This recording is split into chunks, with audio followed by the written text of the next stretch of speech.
Marseille, le 21 octobre 1981, il est 12h30. Pierre Michel, premier juge d'instruction, quitte le palais de justice. Il rentre chez lui. Le 21 est un mercredi et le juge consacre habituellement ce jour à ses deux filles. Depuis quelque temps, le juge Michel instruit un gros dossier. Une affaire de drogue dans laquelle il s'implique totalement. Demain, le juge espère de grandes révélations et au bout de ces révélations, peut-être la chute des parrains du cartel de l'héroïne. Mais Pierre Michel a peur. Des menaces pèsent sur lui. Les barons du crime organisé ont juré sa mort. Pierre Michel le sait. Dans les prisons, des rumeurs circulent.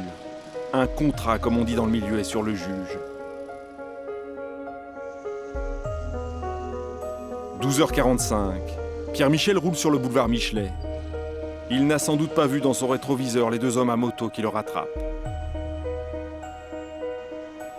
12h49. Pierre Michel quitte le boulevard Michelet. Tout va très vite.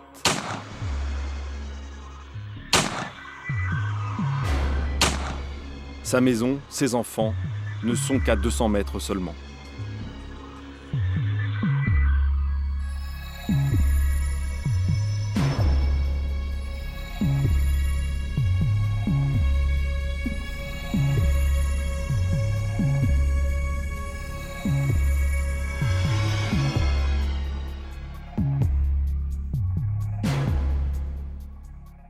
C'est la première fois qu'on arrive à porter atteinte de cette manière odieuse, sanglante, à l'institution, à un judiciaire, à l'un des piliers de la République.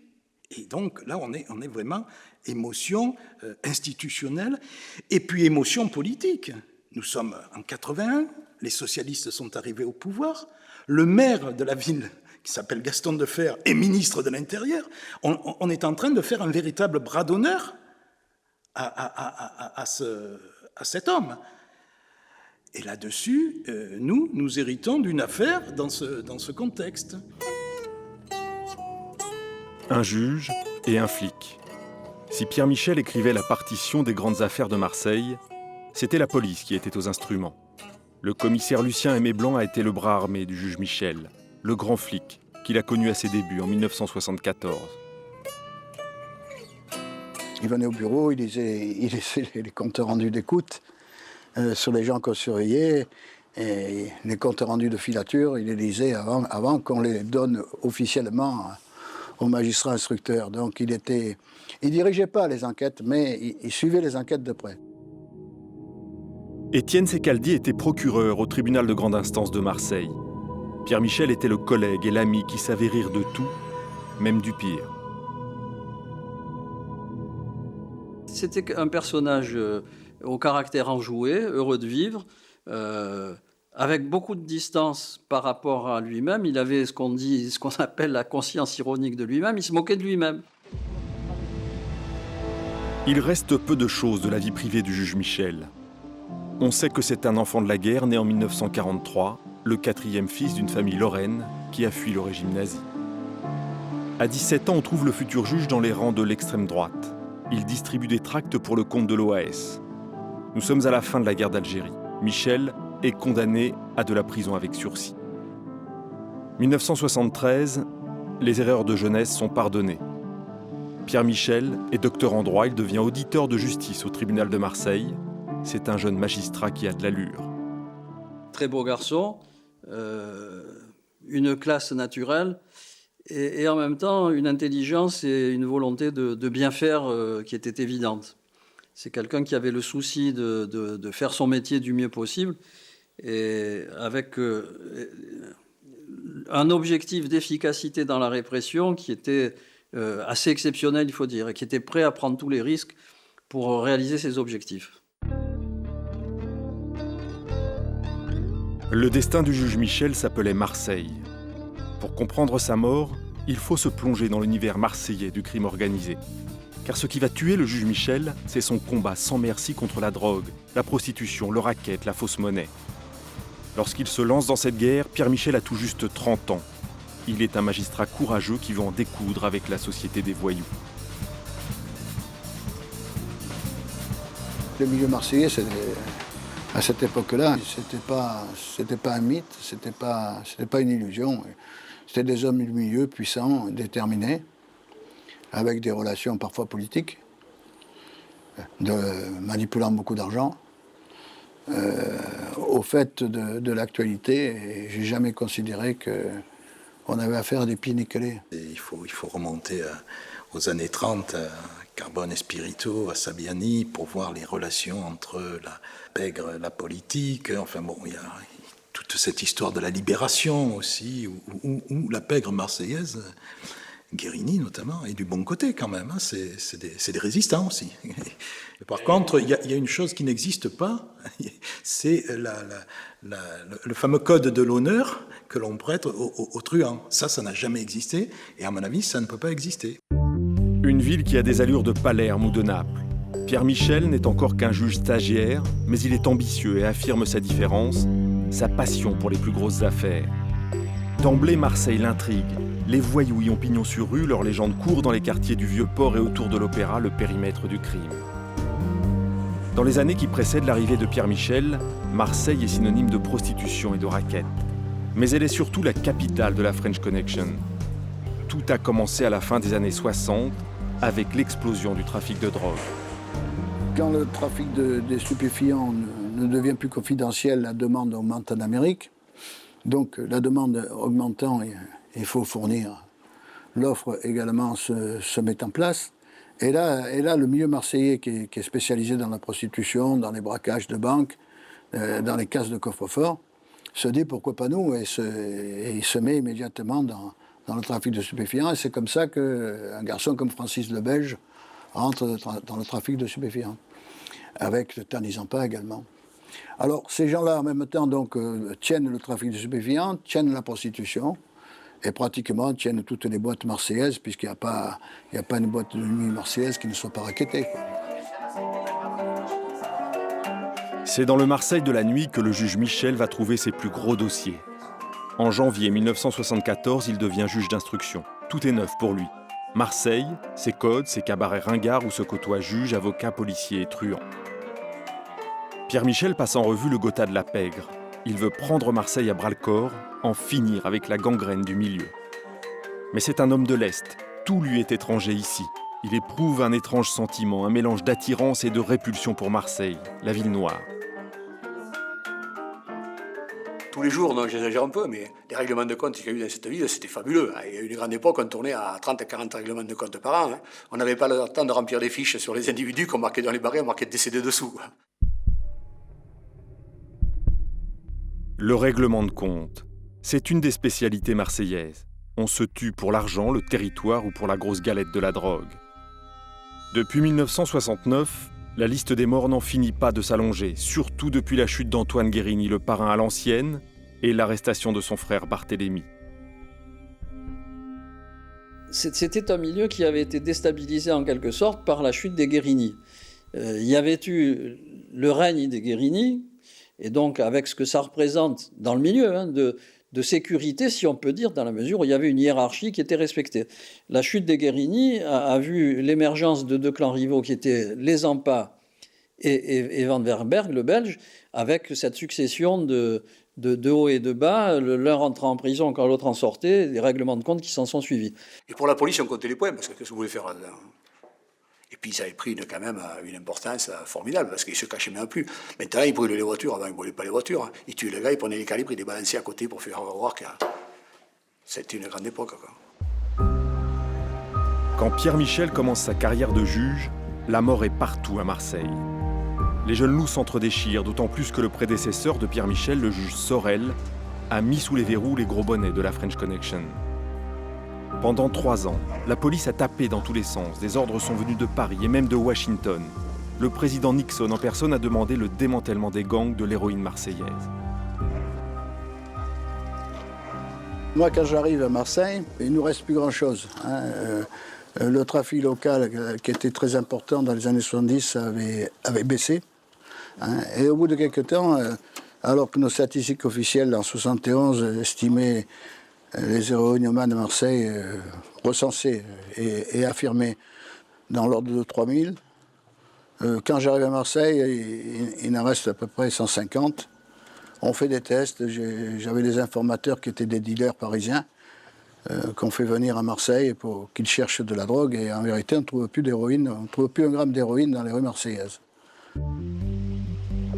L'hôtel de police de Marseille, l'évêché comme on l'appelle ici à cause de sa proximité avec le siège épiscopal. Mais ici, les évêques portent des calibres et remontent les gangs les plus dangereux de France. Pierre Michel doit travailler avec ces policiers rompus aux guerres du milieu. D'emblée, entre le magistrat et les hommes de la police judiciaire, le courant passe. Très rapidement, il est pratiquement au courant de toutes nos enquêtes, y compris à l'époque, on avait des écoutes téléphoniques. La doctrine était de pas, comme c'était des écoutes administratives, la doctrine était de ne pas en parler avec les magistrats, mais avec Michel, il n'y a pas de problème. On lui explique immédiatement comment on travaille, la technique des écoutes, la technique des filatures, la technique des balises. Il est au courant de tout et il connaît tous les inspecteurs qu'il appelle par leur prénom, qui voit systématiquement quand il a besoin d'un renseignement. Donc la collaboration se passe de manière admirable. Mais ce que Michel veut à tout prix, c'est frapper le milieu à la tête, démanteler les grands réseaux de la drogue. Or, le magistrat en est convaincu, les voyous n'ont pas renoncé au trafic. Ils sont en sommeil peut-être, mais ils vont se réveiller. Un peu partout, les douaniers font des prises. Le marché de la drogue existe toujours.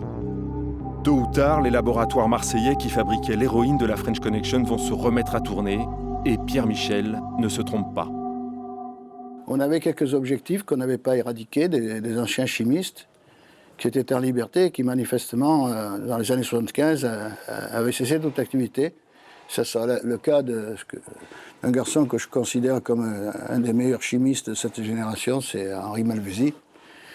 Et grâce à Michel, si vous voulez, on va arriver à monter un dossier sur Henri Malvézy. Henri Malvézy, le rescapé de la chasse au gros bonnet de la French Connection. Il a purgé 18 ans de prison et son témoignage est rare. On disait de lui qu'il était l'empereur de l'héroïne, que sa drogue était la plus appréciée sur les trottoirs de New York. Quand le juge Michel décide de s'intéresser à lui, Henri Malvézy est déjà une légende. Il a produit plusieurs centaines de kilos d'héroïne et personne n'a réussi à lui mettre la main dessus. Ils ont fabriqué pour les autres, non. Moi, je faisais rien pour moi. Ceux qui la faisaient rentrer ou de Turquie, ou je sais pas, moi, Yougoslavie, il n'y a pas que la Turquie. Hein. Et ils venaient me voir.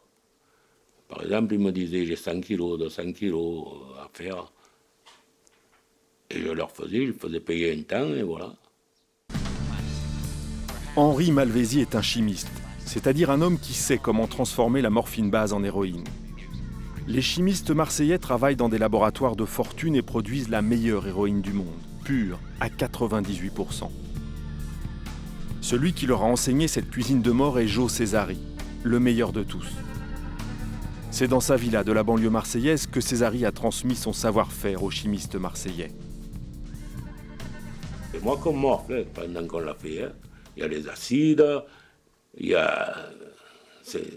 on en prend plein la pipe. Quand je sortais du laboratoire, je restais au moins 15 jours avant de me remettre. Hein. C'est pas de la rigolade. Hein. Pourquoi? Parce que on travaille avec les acétones, on travaille avec l'acide chlorhydrique. Hein.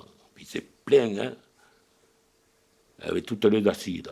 Et en plus, la morphine brute, quand vous la pesez, tout ça, que vous en prenez dans le nez, vous nasque, vous ne savez plus où vous êtes. Ça détruit. Hein. Seul dans son cabinet numéro 3 du tribunal de Marseille, le juge Michel s'est juré la fin d'homme tel qu'Henri Malvézy. Cela fait maintenant 2 ans qu'il est juge, mais il a vu tellement de toxicomanes en détresse qu'il a décidé une guerre sans merci aux marchands de mort. Henri Malvézy vit retiré à Bouc-Bélair, un village à une vingtaine de kilomètres de Marseille. C'est là que le commissaire Aimé Blanc va placer ses meilleurs limiers. On a eu la chance d'avoir une possibilité de surveillance, de planque, dans la villa contiguë de celle de Malvézy. Donc on était à proximité, on était quasiment chez eux. Pendant des jours, 24 heures sur 24, la villa de Malvézy était surveillée. Malvézy et son ami étaient surveillés. Ça nous a permis de les suivre, d'aller jusque dans les Alpes. Et on les a eu à portée de main régulièrement. Mais le juge Michel n'a pas grand-chose à reprocher à Henri Malvézy. Aucune preuve. Rien, si ce n'est la seule trace évidente de son activité de trafiquant de drogue, sa richesse hors du commun. Et là, le jeune magistrat va innover. Il va donner sa marque à une nouvelle manière d'instruire les dossiers de drogue. On avait inventé une sorte de qualification juridique, c'était le recel des sommes provenant du trafic. Maintenant, la loi l'établit, mais à l'époque, si vous voulez, cette loi n'existait pas. Et le parquet de Marseille en avait fait une sorte de jurisprudence. À partir de l'instant où on trouve chez Malvézy une villa qui vaut somme considérable, Malvézy avait acheté également une boîte de nuit au Pralou. Il avait également un yacht. On considère que ces sommes ne peuvent provenir que du trafic puisqu'il n'a pas d'activité légale rémunérée. C'était un père tranquille, hein, comme la plupart des gens que j'ai côtoyés, tant au banditisme qu'au stup, ils avaient une vie rangée. C'est évident qu'après, quand j'ai eu la chance de rentrer dans les lieux, alors que les stupes avaient investi sous les ordres du contrôle du juge Michel, c'est évident que l'intérieur de la villa correspondait difficilement avec l'image qu'on pouvait se faire à l'extérieur du personnage. J'étais dans ma villa, je partais. Il est venu un, il m'a arrêté, j'ai compris de suite. Il m'a dit, on retourne d'où tu viens. Alors je suis retourné, j'avais les bottes. Et il me dit, ouvre-moi, je n'ouvre rien, moi je suis le jardinier. Alors il a appelé son collègue, il a dit, oh mais c'est le jardinier lui, c'est le jardinier, mais il est menotte au jardinier. Voilà le premier jour.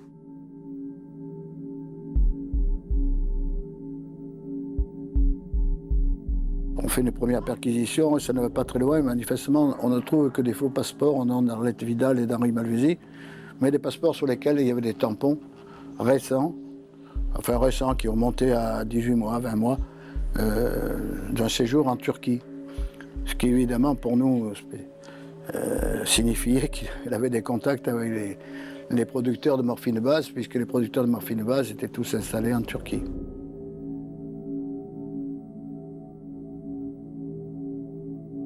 Quand on rentrait dans l'appartement, ce qui m'avait frappé, ce qui a frappé tout le monde, je crois, c'est qu'il y avait des signes extérieurs ou intérieurs de richesse, notamment au niveau des WC. Je pense que c'était un signe intérieur de richesse. Il y avait une cuvette, c'était... Je ne sais pas si c'était en or, je n'étais pas connaisseur, je ne suis pas orfèvre en la matière. Mais enfin, et je me souviens qu'il y avait une musique, je crois que c'est Mozart ou je sais pas, il y avait une musique qui était diffusée quand tu tirais la chasse. C'était somptueux, c'était bon pour des fonctionnaires de bas, je veux dire, c'est des trucs qu'on ne pouvait pas imaginer. 9 juillet 1976. Le juge Michel trouve derrière une cloison de la villa d'Henri Malvézy des corps nus et des pompes à vide. Un laboratoire. Sa première victoire. Et déjà des questions. Comment le magistrat savait-il que le laboratoire de Malvézy se trouvait bien là? Il y avait des indicateurs et le juge, à peine c'était son premier labo. Il le voulait, ce laboratoire. Les juges, ils sont comme les autres, ils veulent des médailles. Alors ça, c'était une bonne affaire pour lui. Ou sinon, il était obligé de me lâcher, il n'y avait rien contre moi. Ouais, signe extérieur de richesse. Mais signe extérieur de richesse, c'est pas une condamnation peut-être. Cette insistance du juge à se rendre 3 fois dans la même villa à la recherche du laboratoire a fait penser à beaucoup de gens du milieu qu'il avait des informations. Un juge qui manipule des informateurs. Jusque-là, c'était le boulot des flics. Mais voilà qu'un jeune magistrat change les règles du jeu. Et les hommes du milieu ne comprennent pas. Qui a trahi Malvézy l'intouchable? Qui l'a donné et surtout pourquoi? Et que peut promettre un juge d'instruction à un truand qui se met à table? C'est le juge Michel qui a eu le renseignement sur le labo. Moi, je pensais qu'il y avait un truc dans la villa, mais une fois, nous, on était restés on n'avait pas de renseignement précis, on en était restés aux caves et au bas-fond de la villa. Lui a eu que le renseignement précis, et le renseignement précis ne pouvait venir que que des gens interpellés, c'est-à-dire soit la concubine à l'époque de Malvézy, mais je ne crois pas qu'elle n'avait aucun intérêt, elle, parce qu'elle était embarquée avec son concubin, soit de Jopoli. Et je pense que là, Michel a travaillé comme aurait travaillé un flic, quoi. Jopoli, alias Jo le Dingue. C'est lui l'indique du juge Michel. Jo le Dingue est aux Baumettes, la prison de Marseille. Son compagnon d'infortune n'est autre qu'Henri Malvézy, placé en préventive par le juge Michel. Dans le secret des Baumettes, les deux hommes discutent. Malvézy se confie. Il craint que le juge Michel trouve un laboratoire dans sa villa. Jopoli lui propose ses services. Il va envoyer des hommes à lui pour déménager le matériel. Et son paquet, il me dit, on va te le faire lever par les amis, patati, patata, au moins tu risques plus rien, tu es tranquille. Et sur un paquet de gitanes, j'ai dit, cherche là, et c'est là en haut, tu vois. Et quand je descends au juge, il me dit, je vais vous enlever votre... Je rentrais, j'avais toujours le sourire quand je rentrais dans la... Il me dit, je vais vous l'enlever, ce sourire. Mais il y a le paquet de gitanes, là. Il m'a levé le sourire quand j'ai vu le paquet de gitanes, où j'avais fait la marque. Et donc Jopoli sera également condamné, mais ce qui se passera, c'est que en appel, il y aura des incidents de procédure. Je ne sais pas s'ils ont été provoqués ou conseillés par Michel, mais enfin, Jopoli ne fera pas cette peine de 15 ans pour laquelle il ne sera jamais condamné. Et au bout de 4 ou 5 ans, il ressortira de prison et puis il se fera abattre en 90 dans le Cap Corse. Avec l'affaire Malvézy, le juge Michel endosse les habits du magistrat intraitable. Désormais, il devient un homme redouté du milieu, l'un des rares juges à obtenir des succès sans précédent. Ses méthodes payent, les policiers l'admirent, mais les avocats du milieu le regardent d'un mauvais œil. Avec Michel, pas d'arrangement à l'amiable. Il est un juge prêt à beaucoup pour obtenir ce qu'il cherche. Les hommes de la brigade des stupes ne chôment pas. Ils se savent soutenus par celui qui est devenu leur magistrat. Seulement voilà, le juge Michel est en train de franchir des barrières et nul ne sait jusqu'où cela va le mener. J'entendais un bruit très insistant sur la confusion des genres que parfois il exerçait dans son cabinet, les pressions, les mots vifs, parfois les insultes qui pleuvaient dans son cabinet, parfois des méthodes dures comme celle d'incarcérer les femmes de voyous pour faire parler ces messieurs, ce qui était, vous l'imaginez bien, affreusement ressenti dans la maison d'arrêt, dans la prison des Baumettes. Tout dépendait de la personnalité des gens qu'il avait en face de lui. Certains qui tentaient de se moquer de lui parce qu'il niait l'évidence, ça, il était cinglant. Ça, il pouvait être quelquefois très odieux, en quelque sorte, sur la façon d'exposer, de raconter, de poser des questions pour essayer de les mettre en défaut. Et le bruit courait qu'effectivement, il passait les bornes. Moi, je lui en ai parlé et je lui ai dit, il faut faire attention, tu dois, à mon sens, rester à ta place. Tu es en train de jouer un rôle à la fois de policier et de juge. C'est incompatible. Étrange frontière entre le travail d'un juge qui se doit d'instruire ses dossiers à charge et à décharge et la mission qu'il s'est donnée, éradiquer de la place de Marseille les trafiquants de drogue en tout genre. En 1978, le nom du juge Michel se murmure dans les cabinets d'avocats. Et le simple fait d'évoquer son rôle dans une instruction fait doubler les honoraires d'un défenseur. Pierre Michel a été véritablement quelqu'un qui a mené ses enquêtes, mais dans un cadre toujours légal. Il n'a jamais, contrairement à ce qui a été dit, j'ai entendu des tas de choses, comme vous d'ailleurs, mais Pierre Michel était un légaliste. Ce n'était pas quelqu'un qui enquêtait en dehors des sentiers du Code de procédure pénale, quoi. Quelles que soient les méthodes du juge Michel, il est avant tout un magistrat seul qui mène ses propres enquêtes sans en référer à personne. On le voit dans les rues de Marseille sur sa légendaire moto en train de filocher lui-même les barons du milieu. Un véritable travail de flic qui le met en rupture avec sa hiérarchie. C'est vrai qu'il était particulièrement indépendant et il était toujours en but aux difficultés budgétaires que les magistrats comme actuellement connaissent. Je veux dire, et lui, ça lui convenait pas. Il voyait très bien que c'était inadapté par rapport justement à la charge qu'il avait, c'est-à-dire à l'efficacité qu'il pouvait avoir à l'encontre de la grande délinquance et du grand banditisme. Et il y avait ce boulet permanent qui était le boulet de l'administration qui ne lui permettait pas de réagir. Il se plaignait de ces menaces, de cette pression que l'on faisait peser sur lui pour qu'il renonce à continuer sa croisade anti-drogue. Une pauvreté de moyens qui n'en finit pas de faire enrager le juge Michel. D'autant plus qu'en face, les voyous s'entretuent à coups de 11-43, l'arme préférée des exécuteurs du milieu. Michel connaît les noms des chefs de clan qui se partagent le gâteau marseillais. Francis Van Verberg, alias Francis le Belge, est le plus jeune d'entre eux. On raconte qu'il s'est associé à Jacques Imbert, dit Jackie le Mat, cet homme aux lunettes noires que l'on voit entrer à la cour d'assises d'Aix-en-Provence. Leur pire ennemi à ces deux-là, c'est Gaëtan Zampa, un quadragénaire au fait de sa puissance. Dans le milieu, on le surnomme Tani ou le Grand, car Zampa est vraiment le plus grand. Des boîtes de nuit somptueuses à la drogue en passant par les casinos, on dit de lui qu'il est l'œil de la mafia en France. Zampa, c'était l'œil de la mafia à Marseille, et quelque part, tout tournait autour de Zampa, que ce soit le trafic de drogue, que ce soit les braquages, que ce soit les machines à sous, que ce soit même peut-être la fausse monnaie. Il avait l'impression que tout tournait autour de ce personnage. 9 corps, des visages ravagés par des décharges de chevrotine. 9 morts et un autre qui va mourir à l'hôpital.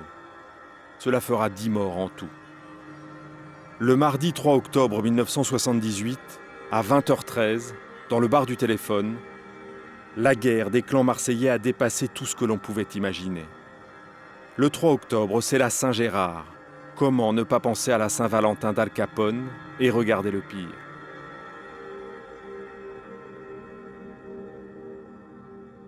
« 26 ans après, le bar du Téléphone n'a pratiquement pas changé. On a du mal à imaginer le carnage qui s'est déroulé ici, près de ce comptoir. C'était à l'heure du pastis, entre amis, quand les tueurs ont fait irruption. Sur le sol du bar, il y a encore les impacts de balles et de chevrotines. 26 ans après, le bar du Téléphone n'a pas livré un seul de ses secrets. La seule réponse à la tuerie du bar du Téléphone sera une série d'opérations coup de poing à travers Marseille. La police va taper sur tout ce qui est fiché de près ou de loin. On met la pression sur le milieu avec l'espoir de faire sortir le loup du bois. Des vieux truands aux prostituées des quartiers chauds, la police n'oublie personne. Mais l'omerta est sur Marseille. Le bar du Téléphone, on n'a jamais su pourquoi les gens étaient morts. Comment vous voulez trouver qui est l'assassin quand vous ne savez pas qui a été tué? Même s'il y en a eu 10, on ne sait même pas qui on est venu tuer. Comment vous voulez savoir qui l'a tué? La question à se poser, c'était d'abord celle-là. C'était qui on est venu tuer? On n'était pas venu tuer le petit jeune qui venait passer son permis de conduire. Hein. On n'était pas venu tuer le gars qui... Et pourquoi on les a tués, ces gens-là? Parce qu'il ne fallait pas les reconnaître? Parce qu'ils reconnaissaient les assassins? Pas du tout. Pas du tout. Enfin, à mon avis. L'affaire du Téléphone va faire basculer le juge Michel dans une chasse impitoyable au caïd, quitte à le faire sortir des clous de la justice, quitte à lui faire risquer sa peau. Car il se doute bien que le milieu marseillais est derrière cette tuerie. J'ai eu des renseignements, mais je ne sais pas ce qu'ils valent, je ne pourrais pas affirmer quoi que ce soit là-dessus, mais que la fusillade du bar du Téléphone était une réplique à une embuscade qui a eu lieu à Simiane, au cours de laquelle Serge Cassonne, le frère de Roland Cassonne, a été abattu. C'était une embuscade montée par l'équipe de Tani Zampa avec un garçon qui a été flingué à Toulouse, Gérard Vigier. Le bar du Téléphone, au centre de la guerre entre les chefs de clan marseillais. Derrière la tuerie, se profilerait l'ombre de Francis le Belge et de son clan. C'est une théorie, une hypothèse parmi d'autres, sans aucune preuve. Et bien sûr, on retrouve Zampa, la bête noire du juge Michel. C'est vrai qu'il m'a dit que son objectif à terme, mais ce n'était pas pour cette année 1981, mais son objectif c'était Zampa. Mais le juge Michel a beau remuer ciel et terre, Zampa est introuvable. Une véritable anguille qui disparaît dans les dossiers. Le mercredi 8 juillet 1981, la brigade des stupes cerne une villa discrète dans les environs de Saint-Maximin. C'est Pierre Michel qui a délivré la commission rogatoire. Les policiers le lui ont confirmé, la villa de Saint-Maximin abrite un nouveau laboratoire d'héroïne. Ce 8 juillet, les policiers mettent la main sur André Malventi, le chimiste, et comme lors de l'affaire Malvézy, ils trouvent dans la villa tout le matériel nécessaire à la transformation de la morphine base. À Marseille, plusieurs truands sont arrêtés, mais surtout un certain Omer Philippi, un vieux ponte de la drogue, un homme d'un gabarit supérieur. Omer Philippi, là, on est dans une grande tradition de truands marseillais, mais on est dans ce monde en équilibre entre les bourges qui sont canailles et les voyous qui sont de vrais voyous, quoi. Donc on est là dans un monde intersocial, je dirais quelque part. Mais c'est ce qu'on appelait les beaux mecs. Les beaux mecs, c'est toute une équipe de voyous qui touillent la morphine base pour le compte des parrains de Palerme. Parmi eux, Mitzigar Nazarian, lui aussi un homme de calibre supérieur. Et puis Marc Chambaud, un demi-sel qui n'a jamais caché sa sympathie pour Gaëtan Zampa. Le juge Michel n'en croit pas ses yeux, il tient enfin l'occasion d'inculper Zampa. Mais le dossier prend une autre ampleur quand il apprend qu'Omer Philippi a ses entrées à la mairie de Marseille et que Nazarian est lui-même le frère d'un conseiller proche de Gaston Defferre, le maire socialiste de la ville. Mais ce que Michel ne sait pas, c'est que Saint-Maximin était le laboratoire de trop. Arrêter Omer Philippi le faisait entrer dans la sphère politique, c'était le succès qui le désignait à la mort. Omer Philippi était certainement dans ce que je dirais une sorte de complot, quoi. Hein, parce que l'assassinat d'un juge, c'est pas le fait de... Ça peut arriver, mais enfin, c'est pas le fait de deux canailles qui prennent un revolver et qui vont tuer un juge. C'est tout un contexte, surtout dans le milieu marseillais. Donc, à mon avis, il y a une commandite et quelque part une programmation obscure, mais une programmation quand même. Et tout porte à croire que l'idée du contrat sur la tête du juge naît dans les geôles des Baumettes. Omer Philippi est incarcéré avec Marc Chambaud et Nazarian, mais ils ne sont pas seuls. Depuis qu'il sévit à Marseille, Pierre Michel a mis à l'ombre plus d'une cinquantaine de voyous. On lui en veut aux Baumettes, et pas qu'un peu. Il faut dire que Pierre Michel a la main lourde. Il n'hésite pas à incarcérer les femmes de voyous, les proches, innocents ou pas, le juge s'en moque. Un an avant sa mort, des rumeurs circulent, les unes plus alarmantes que les autres. Il se disait que c'était l'homme à abattre. Un an et demi avant qu'il se fasse tuer, c'était l'homme à abattre. Parce qu'il était certainement empressé de mettre beaucoup de gens en prison. Il se disait qu'il fallait tuer le juge. Il fallait tuer le juge, ça aurait pu être moi, ça aurait pu être Pierre, Paul, Jacques, n'importe qui. Disons que le contrat était laissé, quoi. L'appel d'offres. L'appel d'offres était laissé, un an et demi avant déjà. Le 21 octobre 1981, à 12h49, le contrat sur le juge est exécuté. Pierre Michel avait 38 ans, ses deux filles l'attendaient pour déjeuner. On a entendu, je ne sais pas qui c'est qui nous a dit, il y a un juge qui a été assassiné. Bon, de suite, on a dit c'est Michel, quoi. On a pris la première voiture qui nous est tombée sous la main et on est foncé sur les lieux. On est arrivé sur les lieux, ben, vous voyez l'attitude, on est un peu paralysé, quoi, parce que Alors, ça nous faisait quand même quelque chose. Et puis, bon, le métier reprend sa place. On a fait toutes les constatations autour. Et puis, bon, moi, je l'ai déshabillé, j'ai fait les constatations sur le cadavre. Mais bon, c'est le travail, ça, après. Vous ressassez des trucs là, qui sont trop vieux, qui étaient enterrés, quoi, c'est ça. Et bon, ça pouvait faire.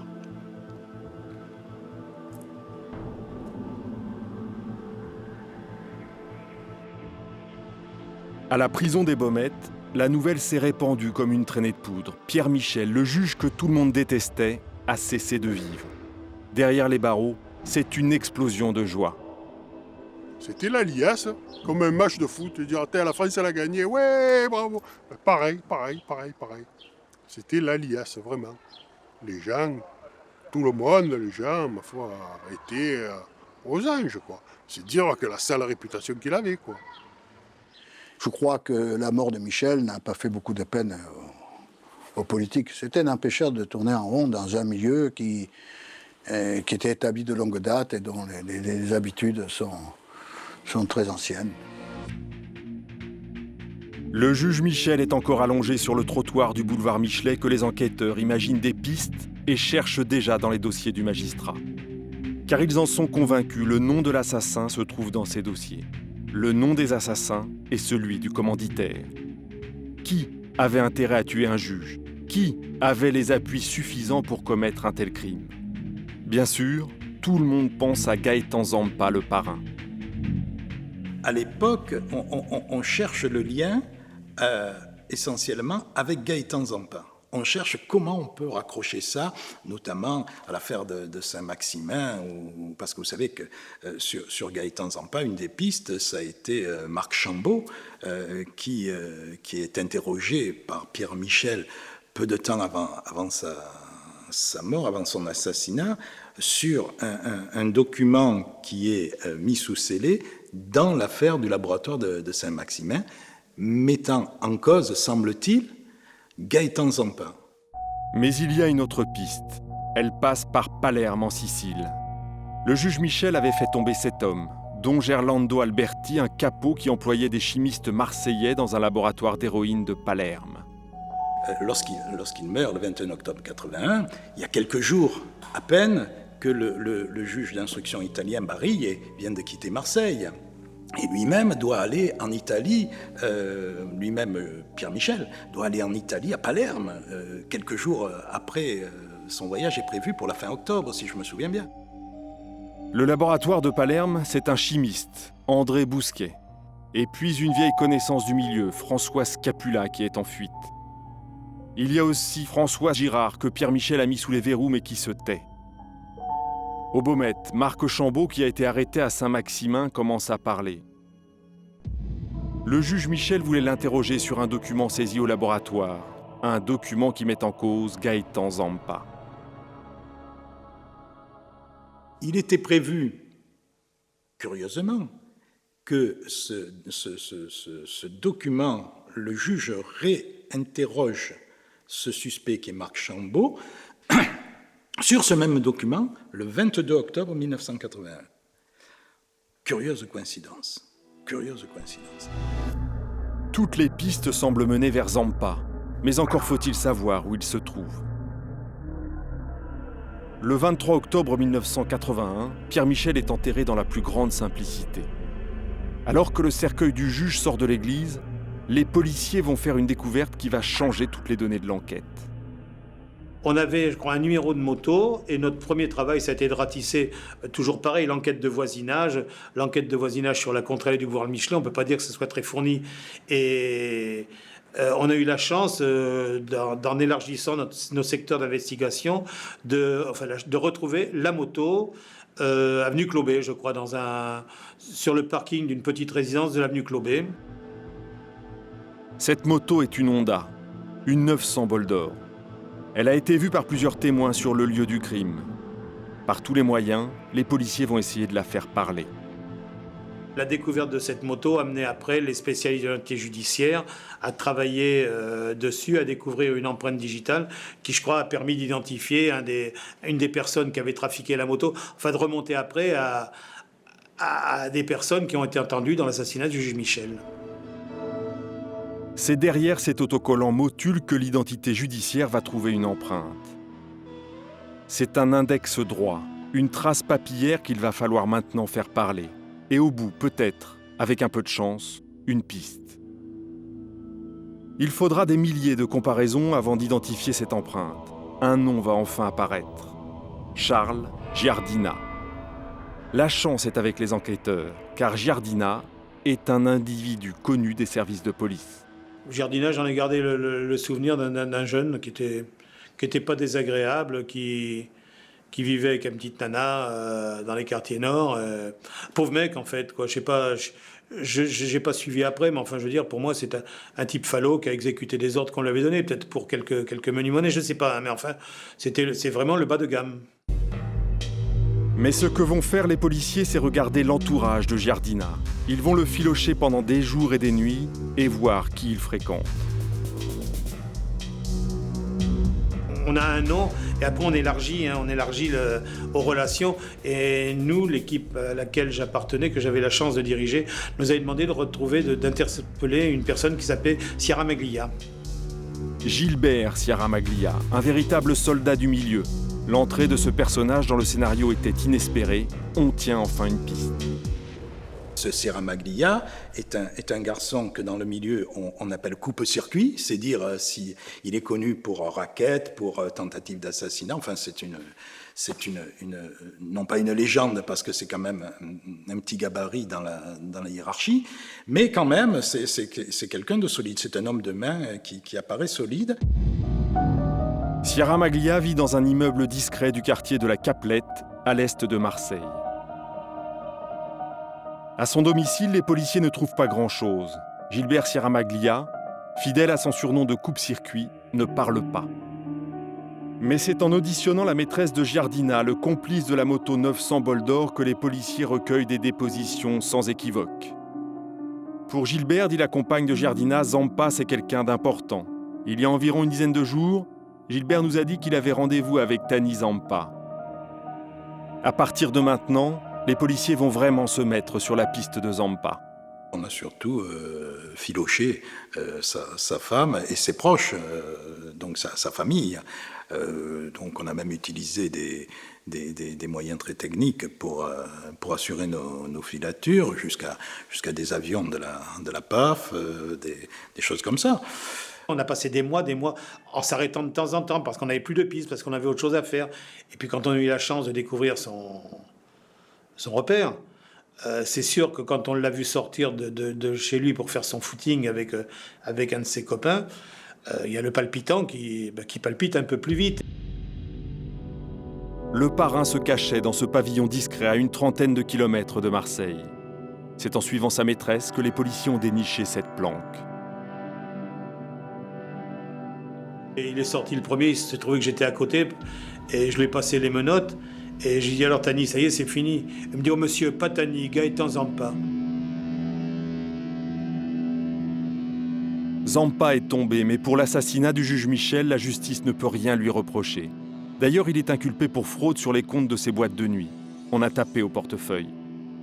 On a mis un coup de pied dans la fourmilière dans le milieu marseillais, enfin dans le milieu français même, puisqu'il y a eu des opérations sur Paris, sur Nice, enfin un petit peu partout. Mais on a surtout tapé au portefeuille, quoi. C'est parce que Pierre Michel est assassiné que l'empire Gaëtan Zampa s'effondre. Zampa, le parrain, se retrouve incarcéré à la prison des Baumettes comme un vulgaire soldat du milieu. Sa femme, Christiane, elle aussi est détenue. Tani Legrand craque, au mental comme au physique. L'homme qui faisait trembler le milieu français n'est plus que l'ombre de lui-même. Partout, on le surnomme désormais la marraine. Le 16 août 1984, Zampa est retrouvé mort dans sa cellule, pendu. Vrai ou faux suicide, personne ne le saura jamais. En 84, quand Gaëtan Zampa meurt, on se dit, cette fois, on est cuit, c'est la déprime. Et on est allé comme ça de moment d'euphorie en moment de déprime. Mais c'est la vie d'une enquête. 1985. La police suisse investit un chalet du canton de Fribourg. À l'intérieur, les enquêteurs suisses trouvent un laboratoire ultra-moderne de transformation de morphine base, du matériel, mais aussi une équipe de truands marseillais bien connus des services de police français. Philippe Wiesgrill, le chimiste, 35 ans. Il a été formé à l'héroïne par André Bousquet, un homme que Pierre Michel a fait arrêter. François Scapula, 40 ans, condamné par contumace dans l'affaire du laboratoire de Palerme, encore un dossier du juge Michel. Charles Altieri, 30 ans, un habitué de la CAM. Devant de telles personnalités, les policiers de Fribourg contactent les policiers des stupes à Paris. Nous avions des collègues parisiens qui étaient sensibilisés eux aussi sur cette affaire. Nous étions quand même 5 ans après la mort du magistrat. Et malgré ce, vous voyez qu'on travaillait encore sur cette affaire. Parce que si ces policiers français ne sont pas en Suisse à ce moment-là, jamais on ne parle de l'affaire Michel. C'est Philippe Wiesgrill qui parle le premier. Puis c'est au tour de Scapula la balance. Les policiers écoutent et ils n'en reviennent pas. Celui qui conduisait la moto 900 bol d'or, c'est Charles Altieri. L'homme qui a tiré sur Pierre Michel le 21 octobre 1981, c'est François Tchéky. Le commanditaire, c'est François Girard, alias François Leblond.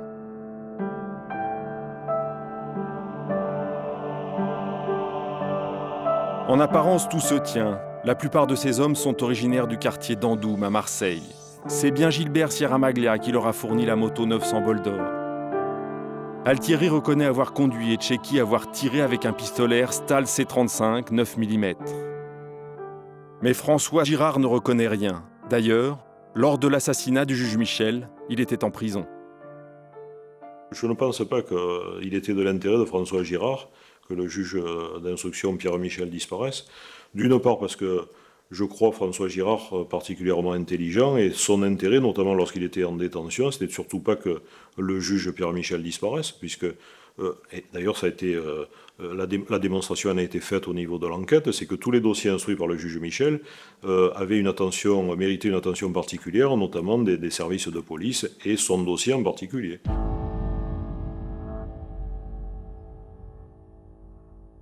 Je suis sûr qu'il a rien à voir dans le meurtre du juge Michel. Bon, que ce soit des mecs qui connaissaient son équipe, qui l'ait fait, mais lui, il était au courant de rien. Hein. Sûr. Qu'aux flics, ils nient, ils disent c'est pas moi et qu'ils ne le croient pas, c'est possible. Hein. D'abord pour leur faire croire quelque chose. Surtout là, ils se sont régalés. Là. Mais nous, on était assez intimes. On s'est trouvés à Fresnes. Quand moi aussi, je purgeais une peine où j'avais rien à voir. Et il m'a dit, combien de fois, il m'a dit, Henri, je suis comme toi, moi, pareil que toi. J'étais au courant de rien, je ne sais pas, moi, qui vont tuer ce juge. Mais qu'est-ce qu'il avait à gagner? C'est ça qu'il faut voir. Qu'est-ce qu'il a à gagner si le juge meurt? François Girard avait-il intérêt à tuer le juge Michel? On ne le saura sans doute jamais. Les seuls éléments à charge contre lui sont les déclarations des repentis et surtout celles du fantôme Scapula. Mais une chose est sûre, il y a 2 grands absents dans ce dossier. Des hommes d'une autre dimension que Girard. Et tout tourne autour du laboratoire de Saint-Maximin démantelé par le juge Michel. Ces 2 hommes, ce sont Omer Philippi, l'un des cerveaux de Saint-Maximin qui disparaît de la circulation, et Gaëtan Zampa, lui, qui est mort dans des conditions plus que suspectes. Et puis tous ceux qui savaient sont morts. Marc Chambaud-la-Balance et Gilbert Sierra-Maglia coupe-circuit. C'est son sang que l'on voit sur cette image. Je pense que je n'ai pas de preuves, bien sûr, judiciaires. Vous savez, dans ces affaires-là, on en a rarement. Mais je pense que Tanizampa n'est pas étranger à l'assassinat du juge Michel. Gaëtan Zampa va donner son aval, ça on en est sûr. Il ne va pas s'y opposer. Pourquoi ne s'y oppose-t-il pas? Eh bien, sans doute ne s'y oppose-t-il pas parce qu'il a son nom qui apparaît en filigrane dans l'histoire du laboratoire de Saint-Maximin, parce que aussi il a un ami qui s'appelle Omer Philippi et qui est inculpé par Pierre Michel dans le cadre de Saint-Maximin, du laboratoire.